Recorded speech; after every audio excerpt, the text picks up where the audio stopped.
একদম ঝরঝরে ইয়াকনি পোলাও বানাবো প্রেসার কুকারে, তাও আধ ঘন্টার মধ্যে।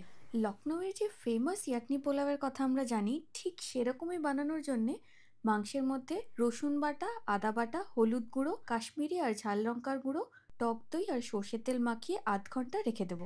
চাইলের থেকে বেশিক্ষণও রাখা যায়। ইয়াকনির জন্য লাগবে তেজপাতা, জিরে, এলাচ, দারচিনি, লবঙ্গ, গোলমরিচ, গোটা ধনে, বড় এলাচ। পোলাও বানানোর জন্য চাল তো লাগবেই। 1 কাপ বাসমতি চাল জলে ভিজিয়ে আধ ঘন্টা রাখবো। প্রেসার কুকারের মধ্যে ঘি গরম করে দিয়ে দেবো সমস্ত গোটা মশলা।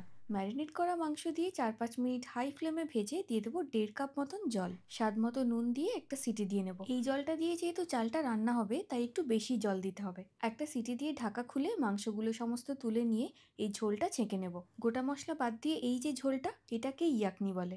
1/2 কাপ দুধের মধ্যে 2 চামচ কেওড়া জল আর সামান্য মিঠা আতর মিশিয়ে রাখবো। ওই প্রেসার কুকারের মধ্যেই নিয়ে নেব 1.5 কাপ মতন ইয়াকনি। যেহেতু 1 কাপ চাল নিয়েছি, তাই 1.5 কাপ ইয়াকনি আর 1/2 কাপ বানিয়ে রাখা সুগন্ধি দুধ। মানে 1 কাপ চালের জন্য দুধ আর ইয়াকনি মিলিয়ে 2 কাপ দিতে হবে। স্বাদ মতো নুন আর সামান্য বেরেস্তা দিয়ে দেবো মাংসগুলো। এবার আর কি, ঢাকা বন্ধ করে একটা সিটি দিলেই লখনউয়ের ফেমাস ইয়াকনি পোলাও একদম তৈরি। প্রেসার কুকারের ঢাকা খুলে একদম শেষে সামান্য একটু জায়ফল গুঁড়ো করে দেবো।